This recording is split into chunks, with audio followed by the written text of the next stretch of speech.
Je suis prêt. Elle est prête.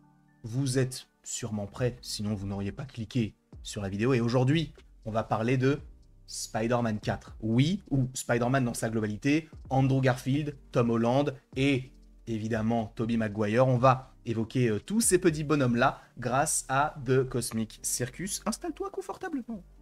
Tu peux t'installer, tu peux faire ce que tu veux, tu sais quoi, vas-y, je ne dirai rien. Ok, d'accord, super, c'est vraiment, tu as vraiment choisi ton moment. Mais on va aujourd'hui parler supposément donc de Spider-Man avec des spoilers, donc si vous ne voulez absolument rien savoir concernant The Cosmic Circus et ce qu'ils ont évoqué concernant ces différents petits personnages, quittez la vidéo dès maintenant parce que vous risqueriez d'être spoilé, d'accord ? Et oui, je suis très content de vous retrouver aujourd'hui à nouveau pour une petite vidéo à ne pas piquer des hannetons. Hein. Quel ringard. On va commencer donc avec Spider-Man, les films de Sony. On ne va pas commencer uniquement par ça, c'est surtout qu'on va finir aussi avec ça. L'univers de Sony étant officiellement mort, alors là déjà je ne peux pas dire que c'est le cas, puisqu'on ne sait pas vraiment si c'est le cas. On sait juste qu'il y a donc le PDG de Sony qui a dit « Les films sont pas mauvais, c'est juste qu'il y avait une mauvaise réputation autour de nos films, et du coup, bon, bah ça a un peu péché pour nous. » Non, tes films étaient juste pourris, si t'avais fait des bons films, t'aurais eu de l'argent, encore plus, et une meilleure pub. Bref, Knull sera-t-il le méchant, enfin le personnage principal de Spider-Man 4 ? Et donc il rappelle le fait que la mort de l'univers de Sony était une exagération. Voilà, peut-être qu'ils vont continuer à travailler de cette manière-là. Sony ne se séparera jamais de la propriété intellectuelle de Spider-Man. La seule solution serait que la société soit rachetée ou que les droits soient achetés pour une somme exorbitante. On avait déjà évoqué la chose. Moi, je m'étais dit, si on parle de somme exorbitante, mettons une petite pause là-dedans, 10 milliards.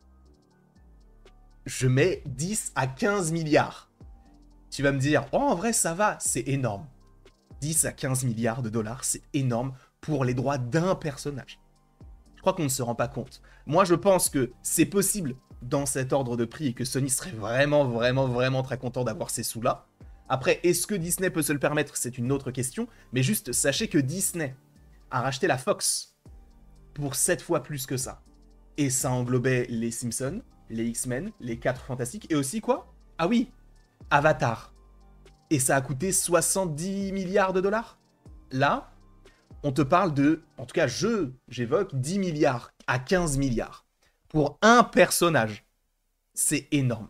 Sachant que Lucasfilm, Pixar et Marvel Studios ont approximativement chacun été rachetés par Disney aux alentours de 4 milliards.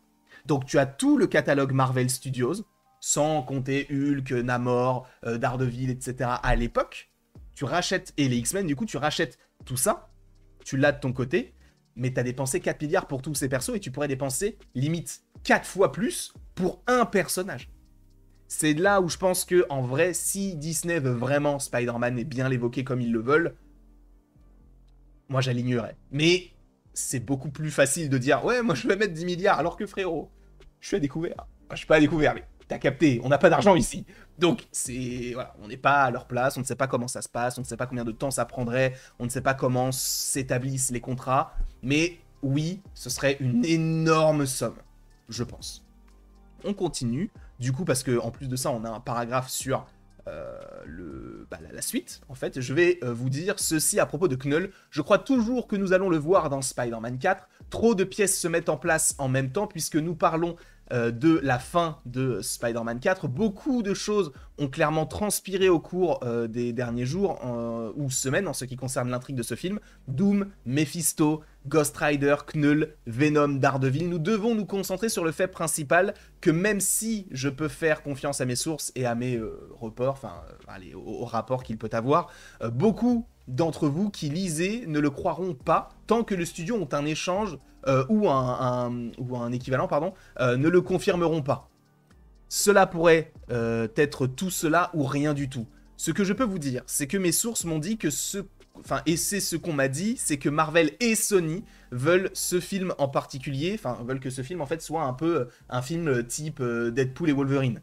D'accord ? C'est ce qui est écrit juste après. Et l'objectif final est de retrouver cette même magie et cette même dynamique d'équipe, mais en remplaçant Deadpool et la Fox par Sony et Spider-Man.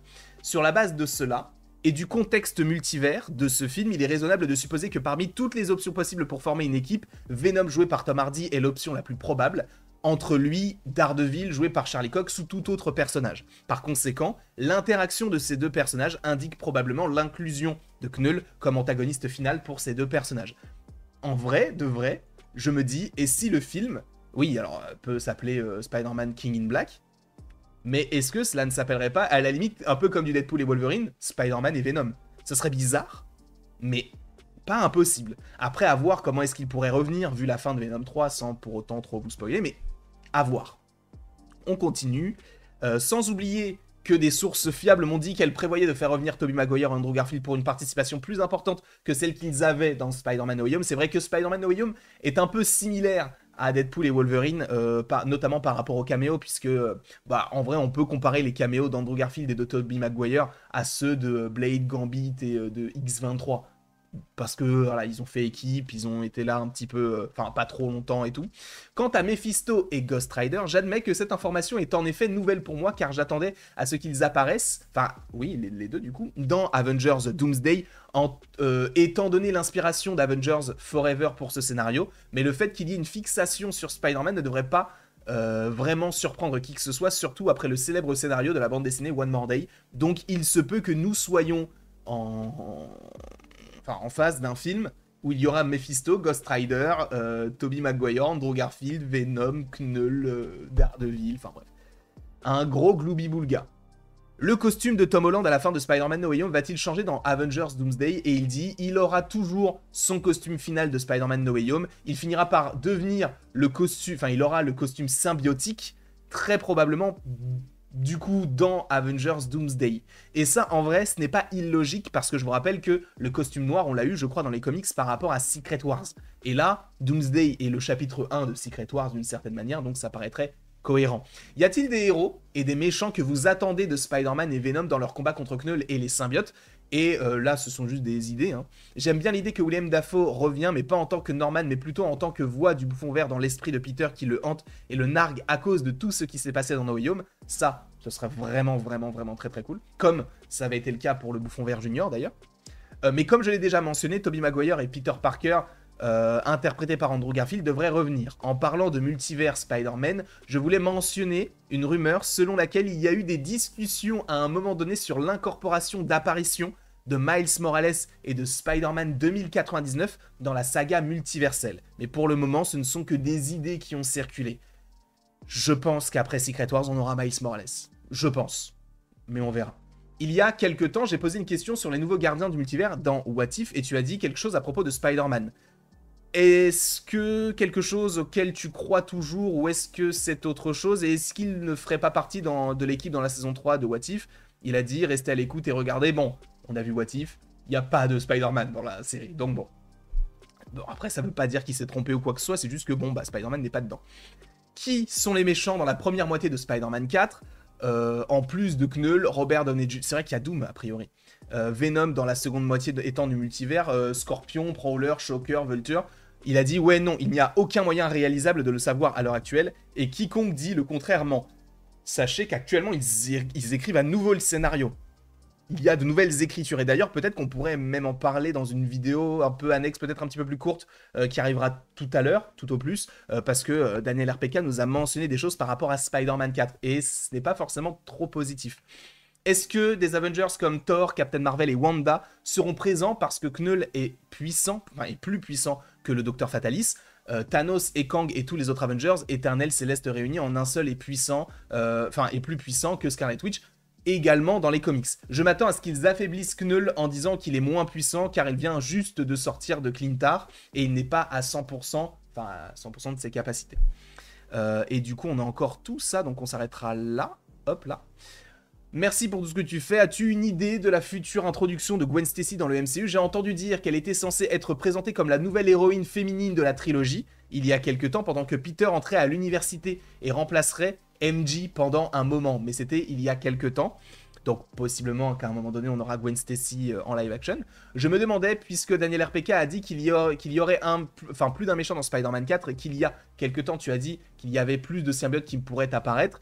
En gros, est-ce que le film va ressembler à une version de Web of Shadows? Et il dit, je ne peux pas répondre à cette question pour le moment. Pourquoi est-ce qu'ils ne peuvent pas? Alors, soit parce qu'ils n'ont pas encore l'information et qu'ils vont la demander, soit parce qu'il y a des NDA. Oui, il y a des NDA même du côté des scoopers. Alors, qu'est-ce qu'un NDA? En gros, c'est limite un papier que tu signes pour dire je ne parlerai pas de ce projet ou de cette information avant telle date et telle heure. Nous, par exemple, quand on va voir des films en avant-première, il se peut qu'on signe des NDA pour ne pas parler, admettons, là j'ai vu un film il y a pas longtemps, je ne peux pas vous dire ce que c'est, parce que bah, j'ai signé un petit papier qui me fait dire que voilà, je n'ai pas le droit d'en parler, parce que le film n'est pas sorti et c'est un embargo, en gros, pour ceux qui connaissent le terme.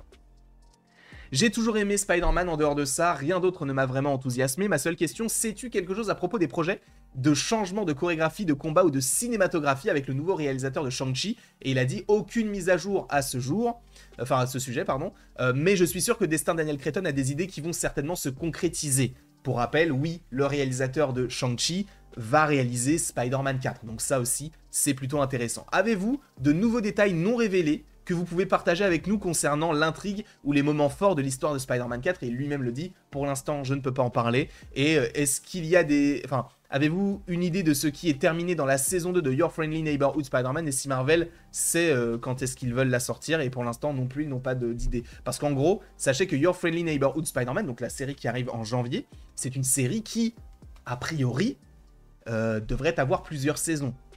Parce qu'à la... Mais je me pose des questions parce qu'en fait, à la base, c'était Freshman Year. Et quand t'as une série qui s'appelle Freshman quelque chose, t'es obligé, d'une certaine manière, de faire enfin, au moins 4 saisons. Pourquoi? Parce que Freshman Year, en fait, c'est la première année du lycée. Je crois que c'est Freshman Year la première, après c'est Sophomore Year, après c'est Junior quelque chose, et après c'est Senior quelque chose. Et en fait, t'as 4 années. Si tu appelles ta série première année du lycée, et qu'il est au lycée, tu t'attends à avoir les 4 autres années. Sauf que là, ils ont changé le titre, comme s'ils se disaient, bon, si on s'appelle Freshman Year, c'est qu'on est obligé de faire toutes les années. Là, en s'appelant comme ça, on peut faire une saison et s'arrêter.